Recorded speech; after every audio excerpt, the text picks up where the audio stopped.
بسم الله الرحمن الرحيم السلام عليكم ورحمة الله وبركاته.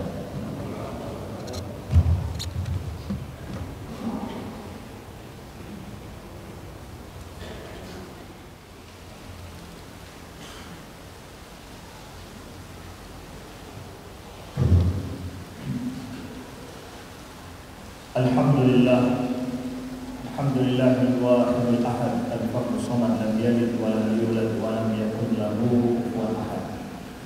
Asyhadu an la ilaha illallah wahdahu la syarika lah wa asyhadu anna Muhammadan abduhu wa rasuluh safiyyuhu min khalqihi wa habibuh.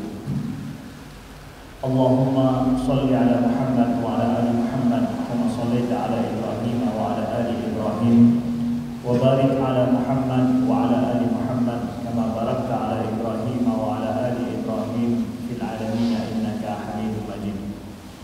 Ibadallah, ittaqullaha haqqa tuqatih wa la tamutunna illa wa antum muslimun.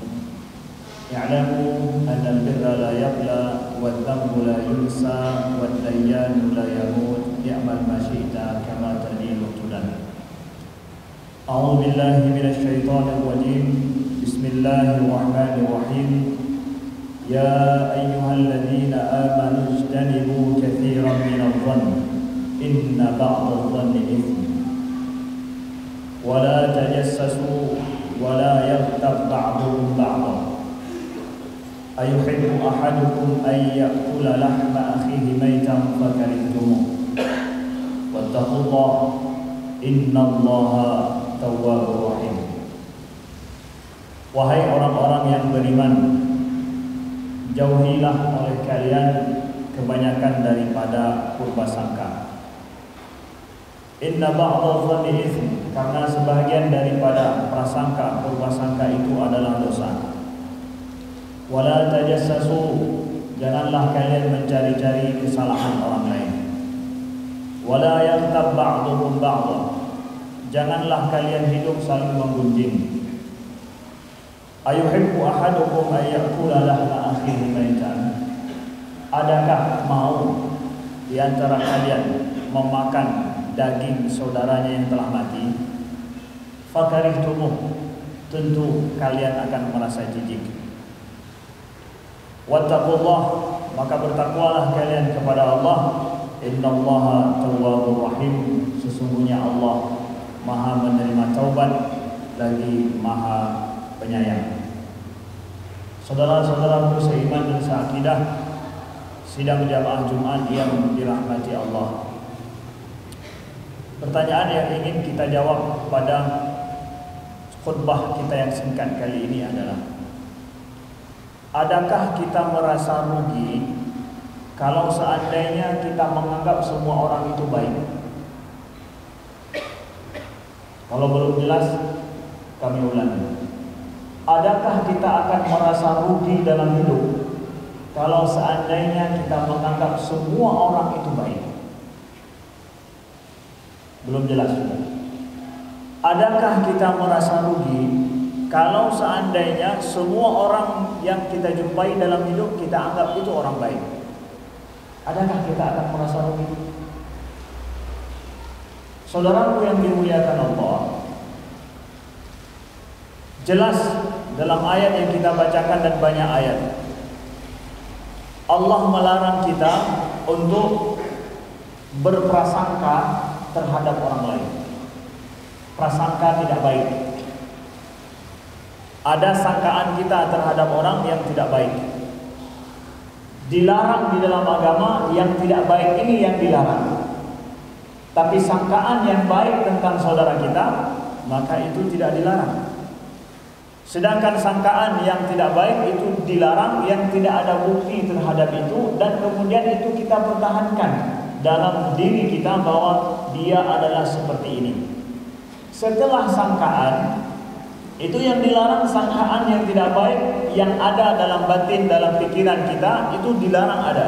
Apalagi bertindak sesuai dengan sangkaan yang salah itu.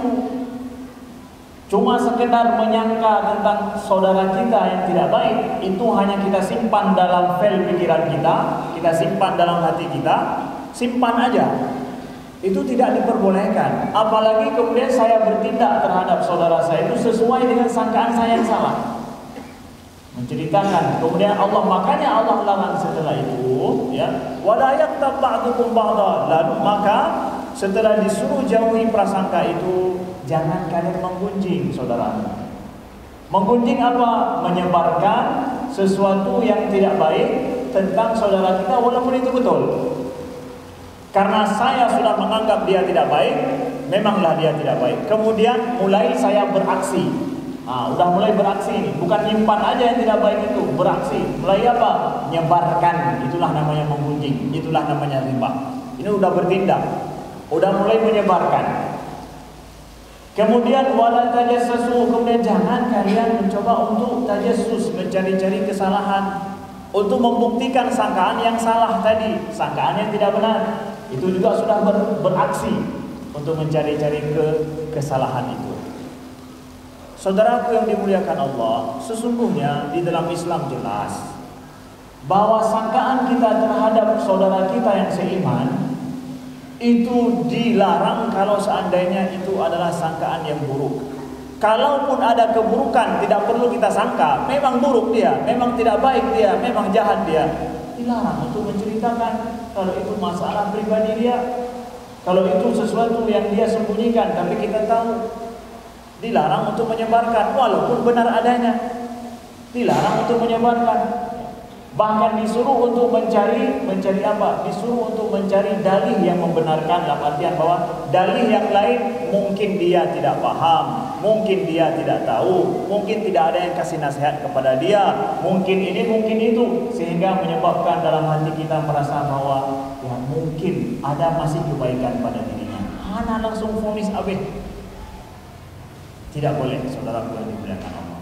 Bahkan seseorang yang sudah terbukti bersalah sekalipun, dia punya alasan yang baik. Nah, alasan yang baik ini juga disuruh terimalah itu, padahal sudah terbukti salah. Lalu kemudian setelah terbukti dia bersalah, dia berikan alasan kenapa dia harus berbuat salah. Disuruh terima kesalahan dia itu, disuruh terima alasan dia itu yang baik itu. Contoh, Rasulullah SAW memberikan contoh bagaimana kepada para sahabat, mengajarkan para sahabat untuk jauhi sangkaan buruk terhadap saudaramu, walaupun dia betul-betul bersalah, tindakannya salah, tapi jangan sangka buruk terhadap dia. Ini diajarkan oleh Nabi kepada para sahabat dulu. Makanya mereka sangat bersaudara dengan cara yang baik, padahal tahu saudaranya ada yang salah juga. Ini adalah riwayat cerita yang terkenal dalam sejarah kisah Ali bin Abi Thalib. Disuruh oleh Nabi bersama dengan Zubair dan Miqdad, 3 orang. Ini misi rahasia disuruh oleh Nabi SAW. Ini kisah kejadian sebelum terjadinya Fathu Mekah. Kata Nabi, wahai Ali dan Zubair serta Miqdad, pergi kalian bertiga ke sebuah daerah yang bernama Raudatul Kahfin. Ketika kalian sampai di sana, kata Nabi, kalian akan mendapatkan seorang wanita menutup tubuhnya dengan bagus, pakai baju dengan sangat bagus. Dia mengendarai seekor onta. Ambil tulisan daripada wanita ini, jangan sampai lolos. Ali, ini misi khusus, misi rahasia sekali, tidak ada yang tahu, hanya Ali dengan 3 orang ini yang tahu. Langsung jangan kalian beristirahat, pergi terus secepatnya ke Raudatul Kahfin. Jadi jalan menuju ke Mekah. Berangkatlah Ali bersama dengan 2 orang temannya, dengan 2 orang sahabat yang lain.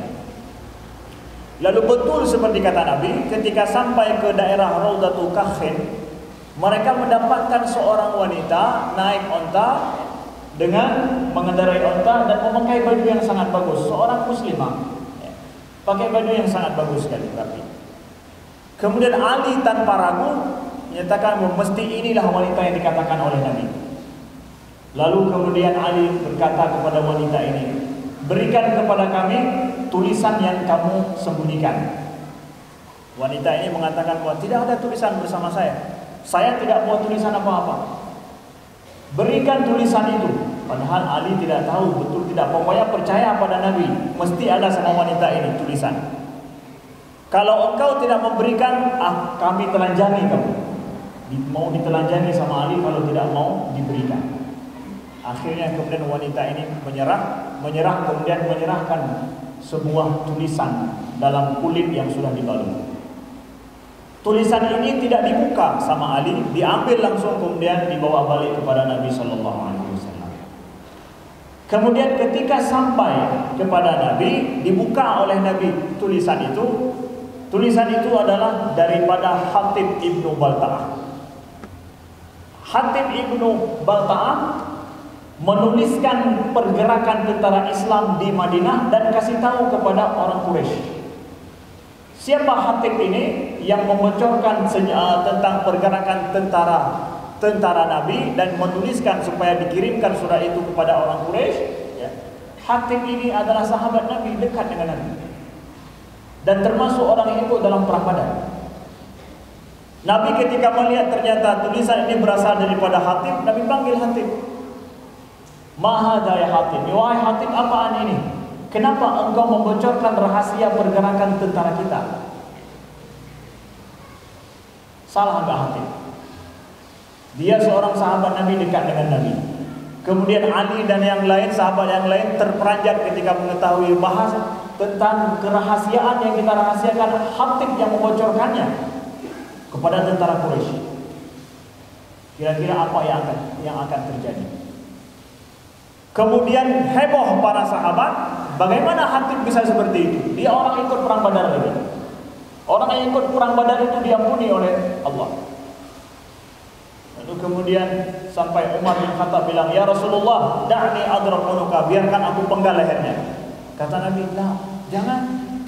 Dengarkan alasan daripada Hatib, apa sebabnya?" Hatib pun bilang, "Ya Rasulullah, ketika kita berhijrah ke Madinah, banyak sahabat-sahabat yang lain meninggalkan saudara mereka di sana.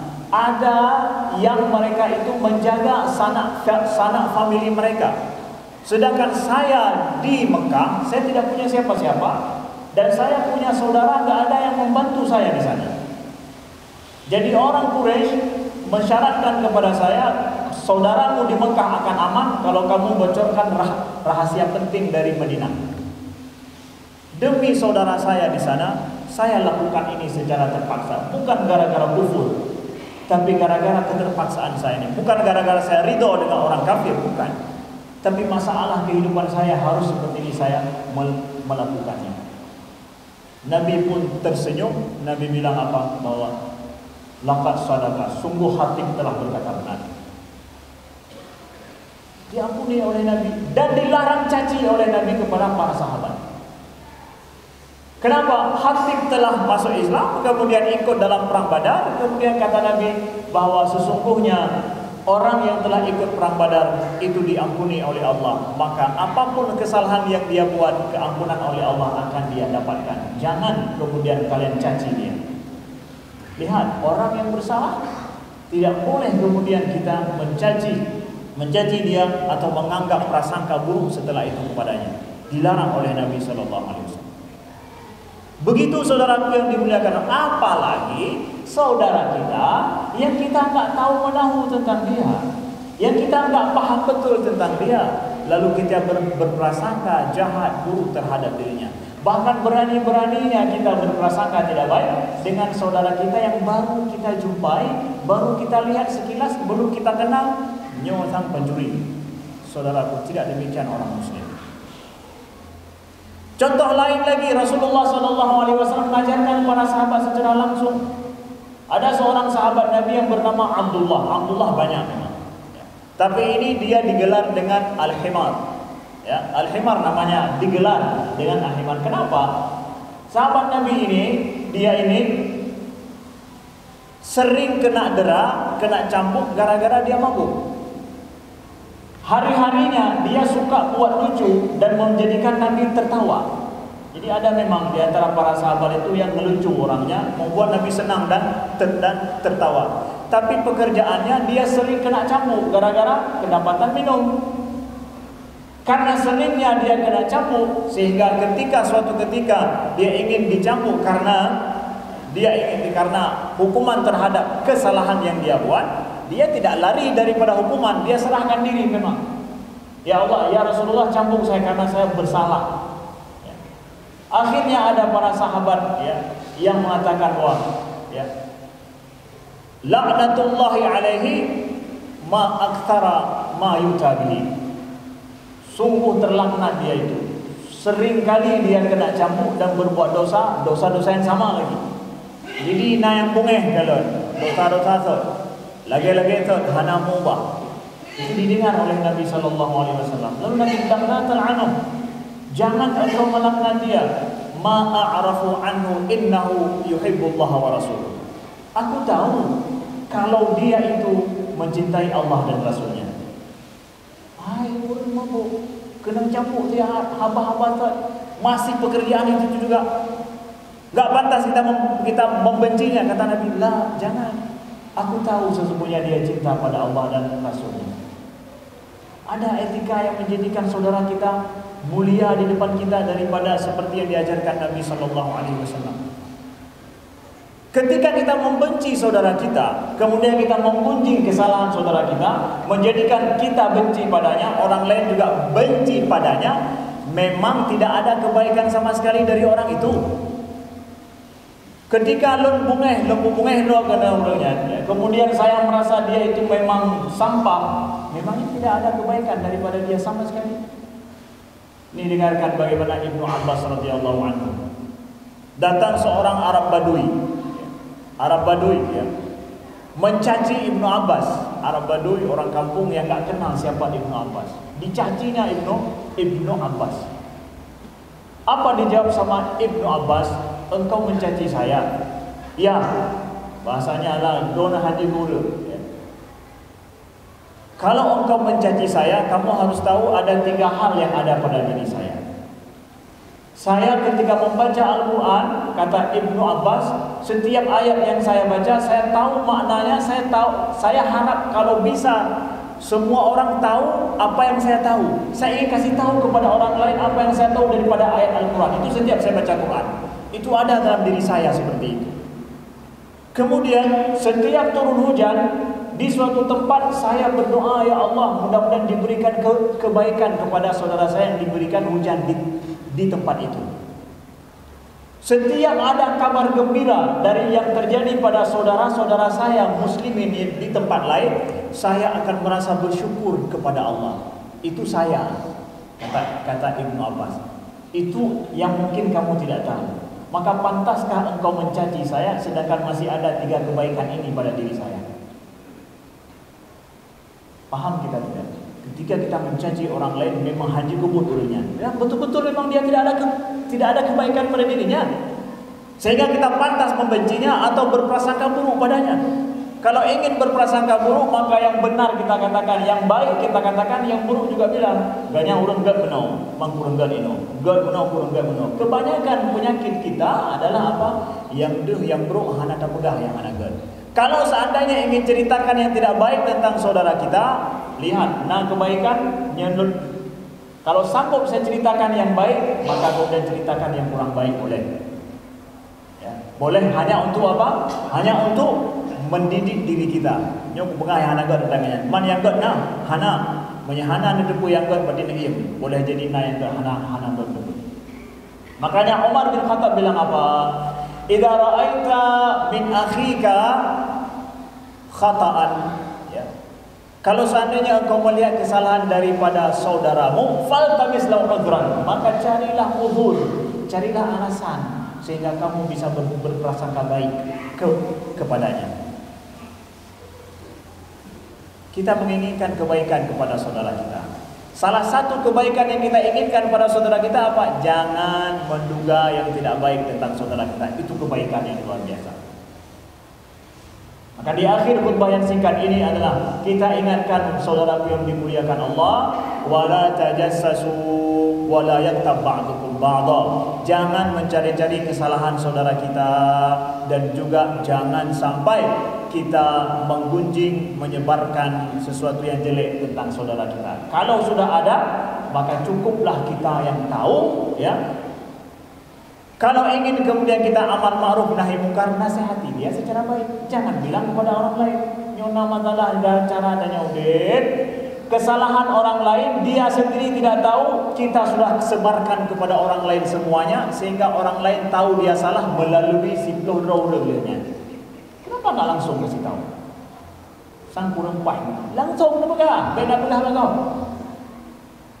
Langsung itu menginginkan kebaikan pada saudara kita. Seorang ulama terkenal bernama Sri Sikti, ya. Beliau katakan, saya 30 tahun beristighfar kepada Allah gara-gara saya mengucapkan alhamdulillah. Istighfar dia. Beliau istighfar minta ampun pada Allah selama 30 tahun gara-gara mengucapkan alhamdulillah. Kenapa? Kata beliau, terjadi kebakaran di Baghdad dan saya tidak ada di Baghdad pada saat itu. Kemudian ada yang kasih tahu kepada saya bahwa rumah saya tidak terbakar. Hana untung rumahnya. Lalu kemudian beliau ketika tahu rumah beliau tidak terbakar, beliau ucapkan alhamdulillah. Setelah itu beliau sadar, jadi bagaimana dengan saudara saya yang sudah terbakar rumahnya? Saya minta ampun pada Allah gara-gara saya ucapkan alhamdulillah ini, karena ini menunjukkan saya tidak menginginkan kebaikan pada saudara saya, menginginkan kebaikan bagi diri saya sendiri saja. Tidak pantas alhamdulillah saya ucapkan di situ. Satu rumah saya tidak terbakar, puluhan rumah orang lain terbakar. Tidak pantas saya ucapkan itu. Istighfar beliau tentang. Aku qauli hadza wa astaghfirullah li wa lakum wa sallallahu wa antum mu'minun bil ijabah.